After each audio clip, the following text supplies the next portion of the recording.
and once again, welcome to my bedroom floor. I have a ratty pair of farm jeans that still needs another patch. You see that right there? So I have lots of old pairs of jeans, and I keep a few usually so that I have material. I just cut this little just chunk of jeans out from the old pair of jeans. I've got this book. What I do is I shove that up the pant leg, okay?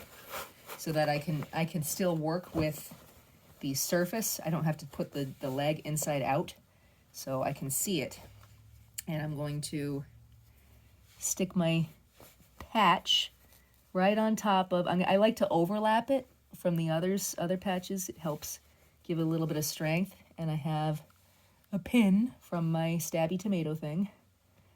Put the pin in just to keep the patch basically in the right spot there. And I know it's all frayed and gross. I will show you how to fix that shortly, but this is going to take a little while. So what I do, I've got my thread, my needle already threaded here, okay?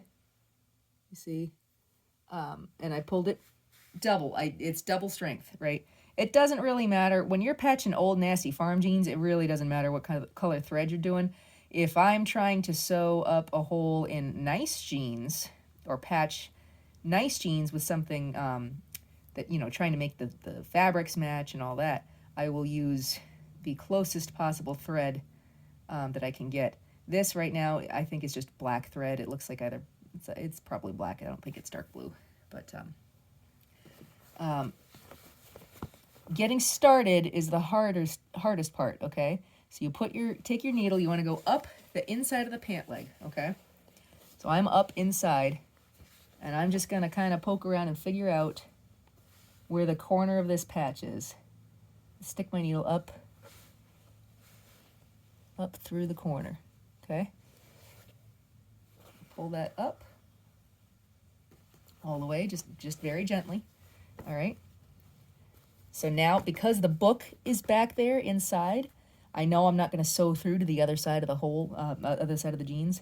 So I've got the thread coming up through the corner of this patch, and I'm just going to kind of work it around out the outside of the patch, up and under, and like that, okay? Out and around, up and under. You're stitching it, and it ends up kind of looking like Frankenstein, honestly. Like Frankenstein neck stitches.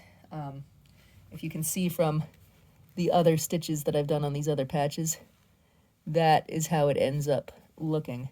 However, I've done this in multiple ways with multiple pieces of jean clothing, and this is the best way to get it to stay when you're just using another chunk of fabric.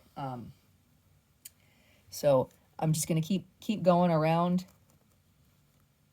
the patch till I get around the entire thing, all the way up and through, all the way around, back to here.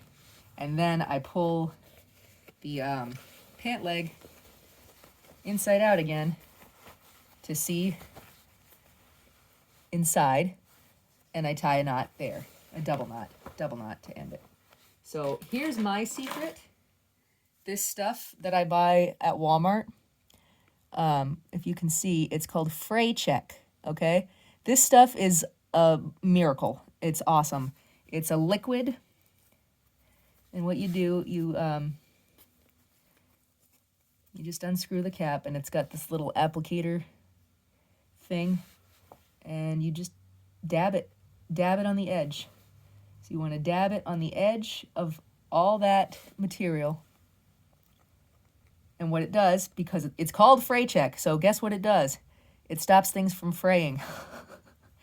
All this fraying material, because you're just using a random chunk of jeans that you cut out of somewhere, it's gonna fray on you, obviously. But when I sew it like this, and I use the Fray Check on top of that, this actually lasts like 20 washes, if not more, before it's really fraying so bad that you can't use it anymore. So that's that. I'll post a picture of when this patch is done, so that I don't have to try to edit the video super crazy. And that's the easiest way to patch a pair of jeans, and that's how I do it. I have patched hundreds of pairs of jeans like this for myself, my kids, my husband, ex-husband, whoever all.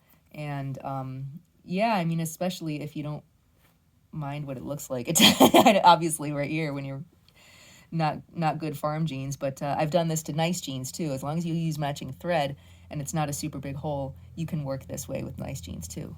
So.